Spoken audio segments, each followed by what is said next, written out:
I've always had sleep paralysis. In the last few years, I've gone through treatments to lessen the episodes. I'd hoped I would stop having them at some point. 2 months ago, it all started back up again. The sensation of someone sitting on the side of my bed woke me up. I kept my eyes closed, fearing what I would see. The old fear came back and my body refused to move. I knew this would only last a few minutes, but that didn't help my state of mind. The person got closer and I did something I shouldn't have been able to. My eyes opened and I turned my head to see what was getting closer. Shock froze my body. For a long few seconds, I was starting at a completely dark humanoid shape. No, it was like it was a void with 2 glowing white eyes. It crept closer on all 4s towards me and I finally screamed. I shot out of bed. A hand clawed at the back of my shirt as I fled. I frantically hit the light switch and turned around, my heart pounding. Nothing.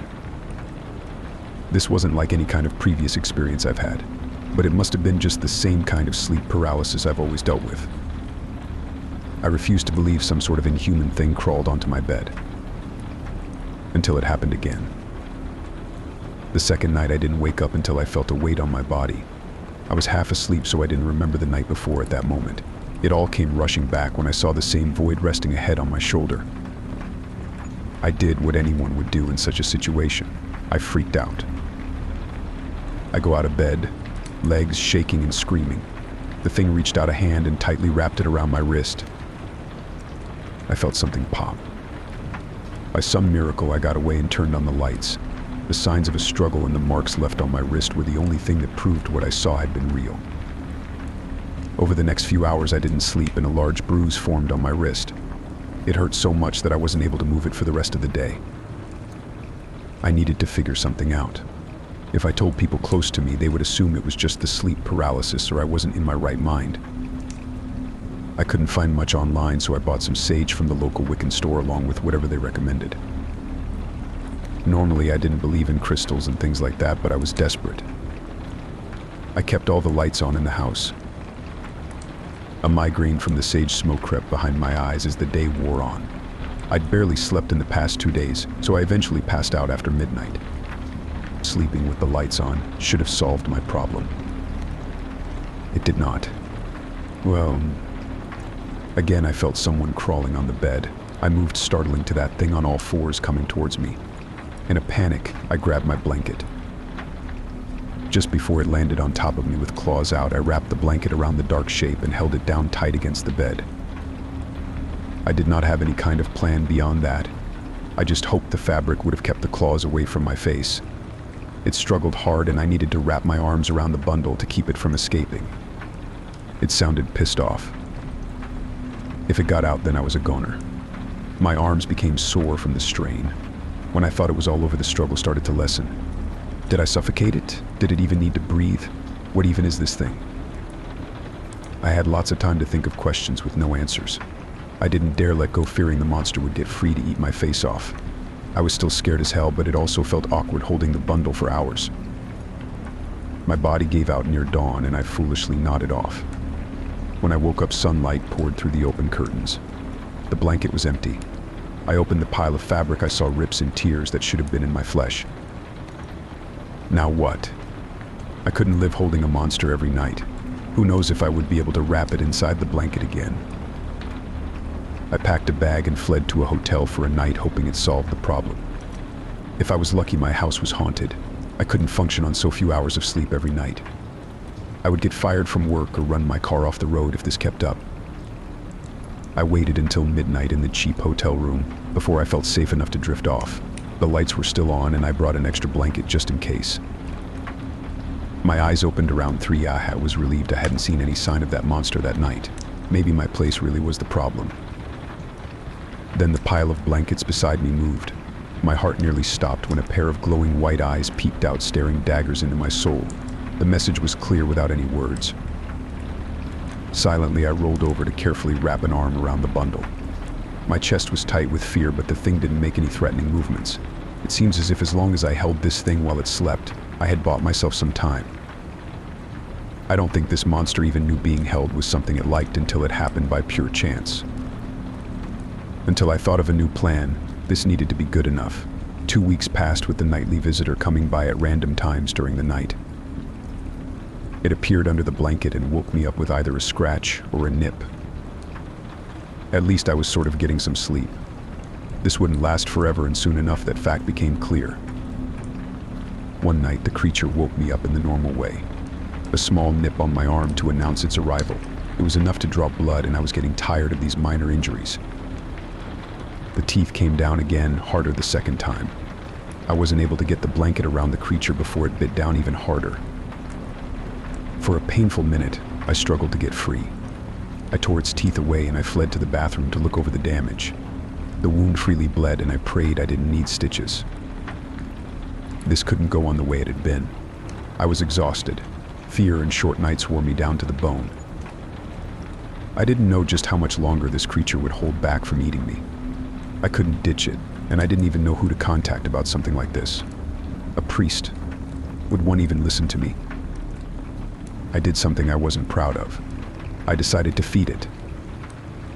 Wouldn't raw meat work? Not so much. Turns out this monster, this demon, was a picky eater. No matter what I brought into the bedroom trying to tempt it into a midnight snack, my arm remained the target. I was wounded, running on little to no sleep, and desperate when I started my plan. There is a small bar in town that serves cheap drinks. I rarely went to it because of the crowd that lingered there, but now I needed to go there for a gruesome purpose. Years ago, when I was in high school, I added a bunch of friends to my Facebook account. Then I never thought to remove them. Even the people who I hadn't spoken to in over 5 years were still on my friends list, filling up my feed with updates no one but them cared about. I knew that Kristen would be at the bar that Friday night. She often posted photos of her drinks, begging people to drop by for a hookup. We dated for 3 months in school. At one point, I'd been tall and well-built. I did track and some football. She thought I was a catch. Then I broke my leg and put weight on. She dumped me shortly afterwards, going to the next attractive guy. It hurt a little at the time, but I hadn't really dwelled on it. I've changed a lot since school. Even though we dated, I don't think she would recognize me.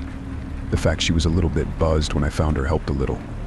I sat down next to her, ordering us both a drink. She took the bait, and within a few minutes she was all over me. My skin crawled as I tried to play it cool. I needed to keep reminding myself why I was there. No matter how much I justified it, what I was about to do wasn't right. She changed a lot since school as well. Her hair was fried from too many bad dye jobs. Her skin hung loosely from her thin frame, and her teeth were stained from years of smoking. If you squinted, you could see the girl she had been at one point. With my stomach churning, I asked her if she wanted to come home with me after I knew she had drank too much to refuse. I hated myself every moment of the way back. We took a taxi because I didn't want to risk driving home buzzed. The driver was a witness, but aside from being the last one to see her, I doubted the police would have much else to pin me after tonight. She still hung from me as we walked inside, trying to act sexy as if I was going to dump her if she didn't. I hadn't told her my real name, and she wouldn't have remembered someone like me anyway. I was a minor blip in her high school years. I led her to the bedroom and carefully tucked her in. I said I would be out in a few minutes. She slurred her words, already starting to fall asleep from being in a comfortable bed. I almost picked her up and carried her away, seeing her peaceful face. Then the reason why I was doing this forced its way through my thoughts. I walked outside the bedroom and carefully shut the door behind me. Struggling to keep bile down, I listened. The second guy Kristen dated was a popular guy. Everyone loved him, so it came as a shock when she claimed he forced himself on her and she got pregnant because of it. Her family was religious, so the claim was the only way they would support their daughter. Regardless of there being no evidence, almost everyone was on her side. Her now ex-boyfriend gave up trying to prove his side of the story. He ended up walking into traffic. He left no note, but everyone knew it had been on purpose. When she did have the baby, he died 3 months later. She said it was due to SIDS, but after her previous statements, I didn't believe her. I heard her stir in her sleep on the other side of the door. She was speaking to someone she thought was the one who brought her home. I sank to the ground and covered my ears with shaking hands, not wanting to hear the sin I was about to commit. I still heard it. I heard everything. The struggle.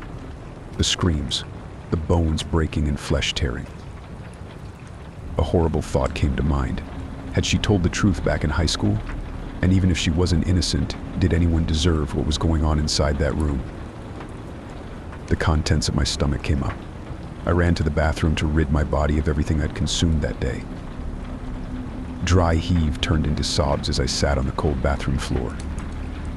The door opened and I shut my eyes tight, not wanting to see the monster I'd just fed. It sat down on the floor and gently wrapped an arm around my shoulder. I sobbed as it patted my head as I still refused to open my eyes. I was the same as this creature. No matter what I did from now on, nothing would not change that fact. After wearing out my body, I fell asleep in the arms of a demon. When I woke up at noon, my head pounded. I was alone. For some odd reason, I felt slightly better.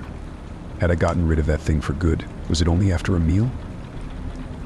It took me another hour to gather the courage to open the door to my bedroom to find nothing. Aside from the blankets and sheets being missing, I didn't see any traces of blood from the night before.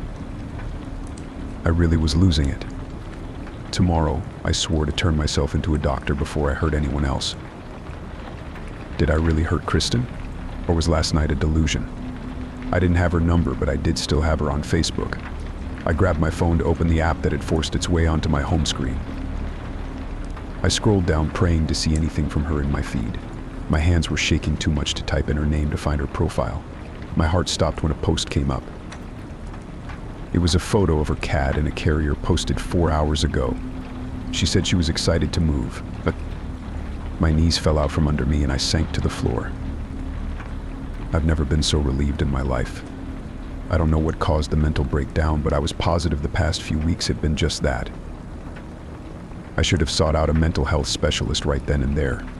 But I knew once I went down that road, I risked losing some freedoms. I would go the next day. One more day wouldn't hurt. I would take a hot shower, make a nice dinner, and go to bed early. One good day before I started a difficult journey. After the shower, I realized I didn't have anything to make a nice dinner. I triple-checked, I locked the door, then left to the nearest grocery store. Some people gave nervous glances my way. I didn't blame them. My arms were scarred and covered in bandages from still healing wounds. The bags under my eyes made me appear 10 years older, and I'd lost a lot of weight in the past few weeks. Overall, I looked awful, but I felt fine for once. I splurged on some good steaks, wondering when the last time I had been able to eat one. My good mood lasted the entire way back home. My hand reached out to unlock the front door to find it slightly open. All the fear and dread came back with such force it knocked the wind from my lungs. I didn't want to go inside. Shaking my head, I tried to convince myself that I had just forgotten to close the door properly, that the new pair of shoes in the front hallway was something I picked up during the mental breakdown. The empty cat carrier had always been sitting on the kitchen counter. I had always lived with a healthy Kristen with dark eyes and jet black hair. She smiled at my defeated expression. An orange cat jumped up on the table, purring as she reached over to rub his cheek.